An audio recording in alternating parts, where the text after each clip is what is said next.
Et aujourd'hui, nous nous trouvons avec Sœur Claire Gagné. Bonjour, Sœur Claire. Bonjour, mon père. Nous sommes dans votre domaine. Ça me fait plaisir de vous accueillir. Nous sommes chez vous en Haïti. Et vous êtes ici depuis un bon nombre d'années, à ce qu'on m'a dit. Oui, je suis ici depuis 52 ans. Et qu'est-ce que vous faites en Haïti? Bon, j'ai enseigné assez longtemps. Et puis, depuis quelques années, je m'occupe surtout des groupes de prière charismatiques. Alors, on a un comité national qui supervise tous les diocèses où il y a des groupes de prière partout. Alors, nous supervisons, nous faisons une assemblée générale chaque année et surtout un grand congrès charismatique qui rassemble environ 80 000 personnes. C'est merveilleux. Pendant 3 jours. On aura l'occasion en cours de reportage de revenir sur ça. Mais ce qui nous amène à Haïti, en tout cas pour les gens du Québec que nous représentons, hein, Haïti, ça signifie actuellement tremblement de terre.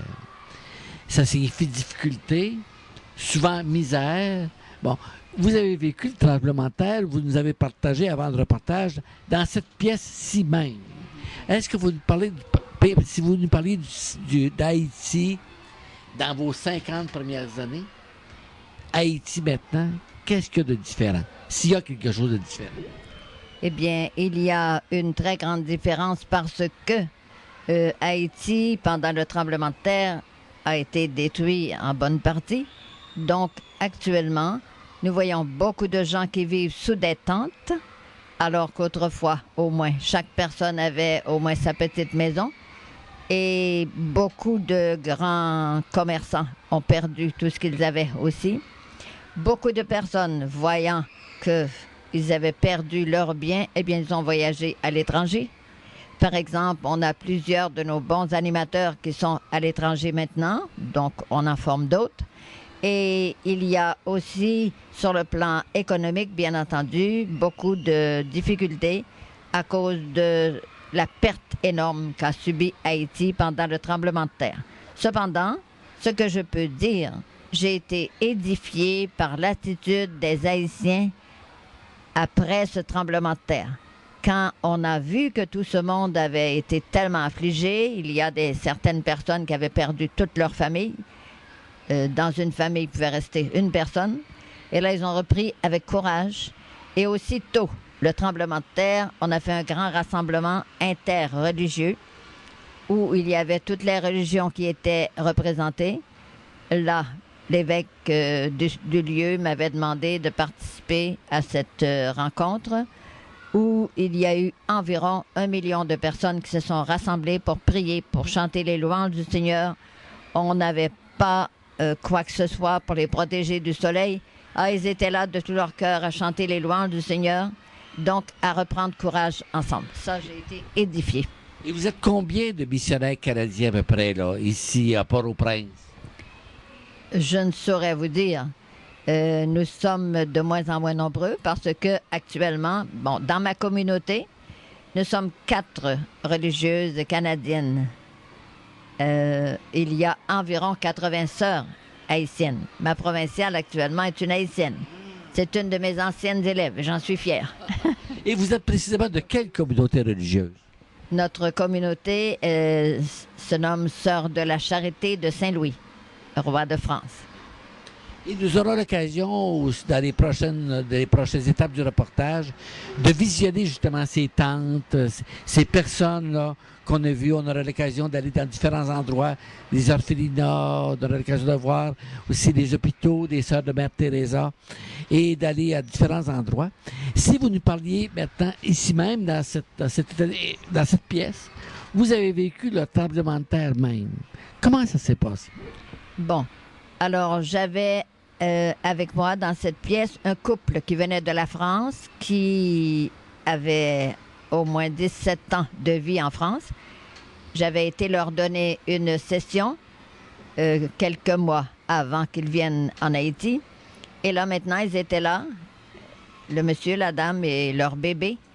Et je m'apprêtais à faire une petite prière pour eux au moment où j'ai pris l'eau bénite en disant « Bon, je crois que j'en ai assez pour vous. » Là, le tremblement de terre a commencé.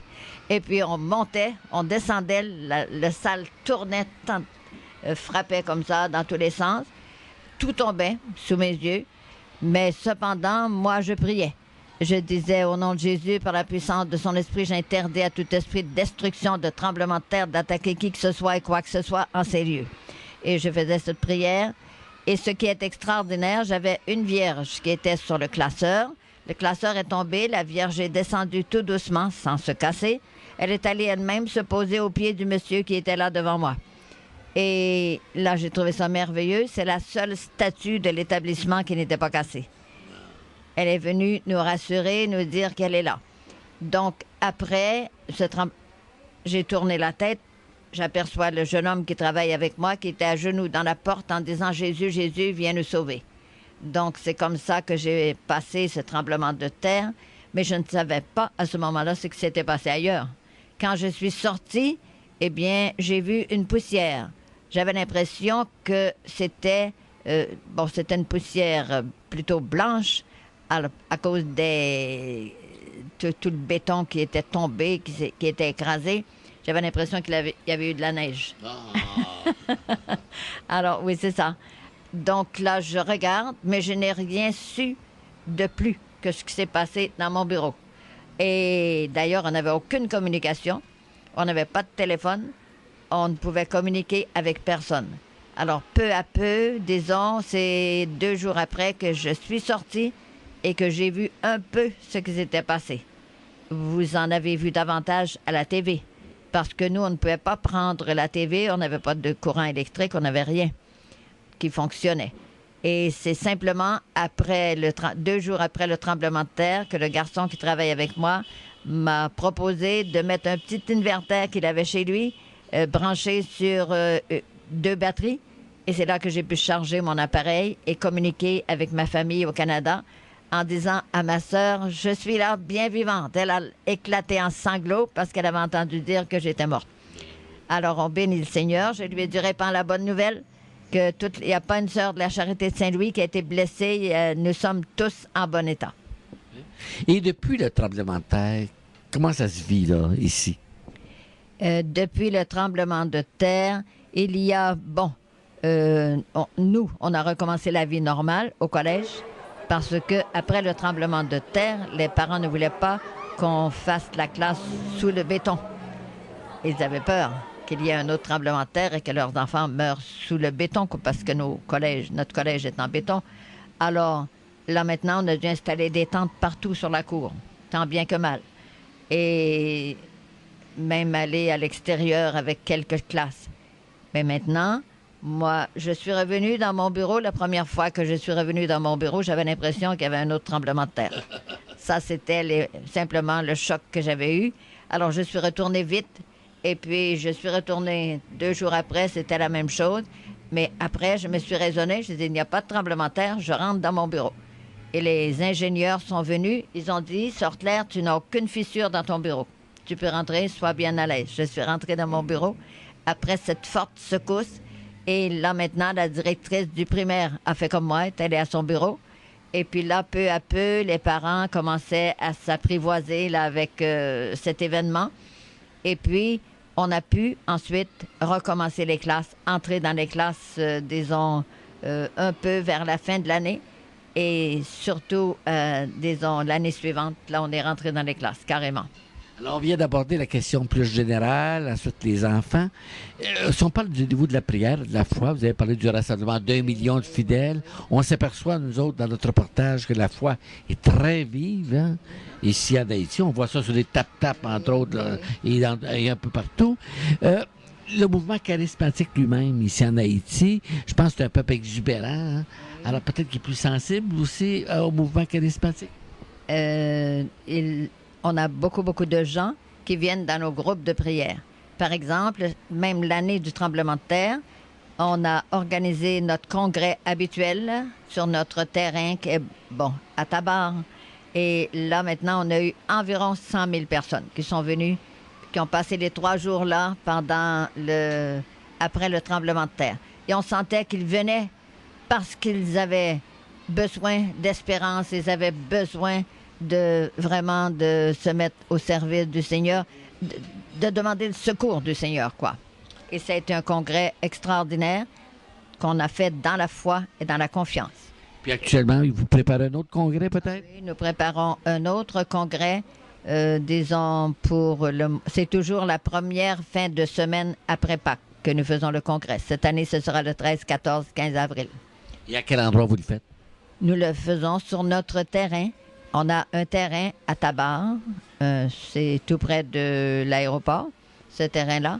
Et c'est là que nous faisons nos congrès. Et vous entendez combien de personnes cette année?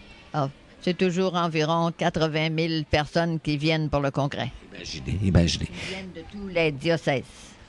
Maintenant, en terminant l'émission ou le reportage, si on parle de votre... Vous allez venir au Québec là, bientôt, à ce que vous m'avez dit.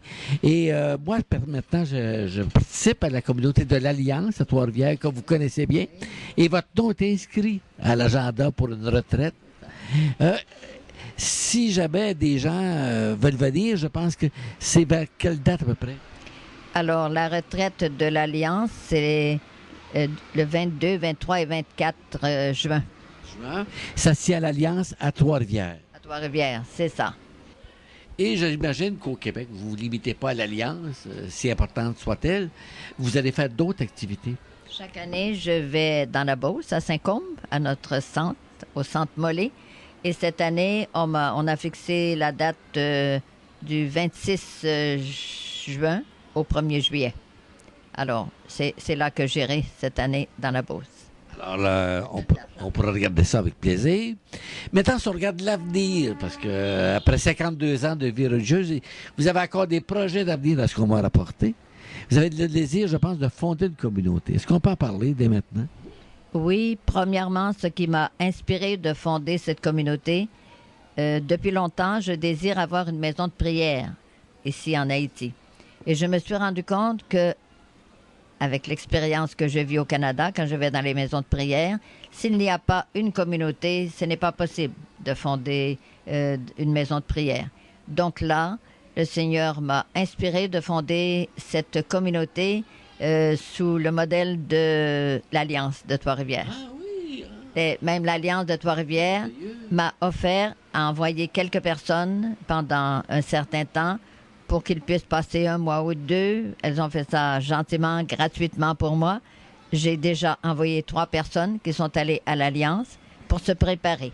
L'Alliance m'a aussi envoyé les constitutions de l'Alliance pour que je puisse bâtir nos propres constitutions.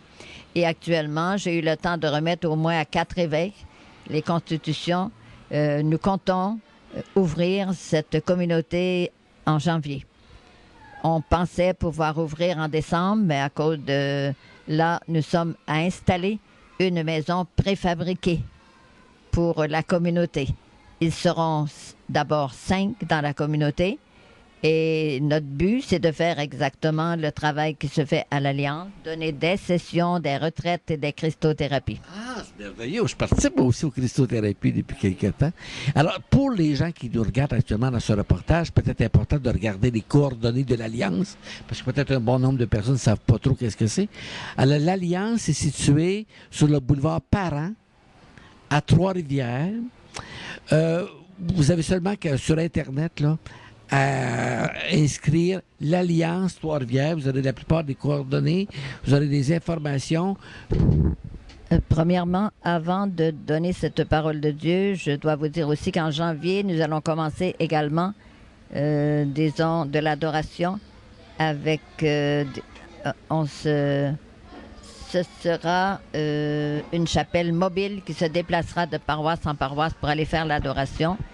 Et ce travail sera confié à la communauté Notre-Dame des Victoires. Donc, c'est beaucoup de projets, mais je mets ma confiance dans le Seigneur. Alors, si je comprends bien, votre nouvelle communauté s'appellera Notre-Dame des Victoires. C'est ça. Ah, comme on a la très belle chapelle à Québec. C'est ça. Ô Dieu, je parlerai de toi à mes frères. Je chanterai tes louanges devant toute l'assemblée. Je mettrai ma confiance en Dieu. Oui, Seigneur, je crois en toi et je suis sûre que toi, tu peux rendre possible tout ce qui nous semble impossible. Et je te dis merci à l'avance de ce que tu feras pour nous, pour ce peuple d'Haïti que tu aimes tellement et que tu veux combler de tes bénédictions. Merci aussi à ceux qui sont venus nous visiter et qui nous donne la chance de parler de toi, Seigneur. Bénis-les tous, comble-les dans leurs travaux spirituels. Merci, Jésus. Alors, on vous remercie beaucoup de cet accueil, sœur Claire. C'est arrivé juste à temps. Oui. Et puis, on vous attend au Québec à notre tour.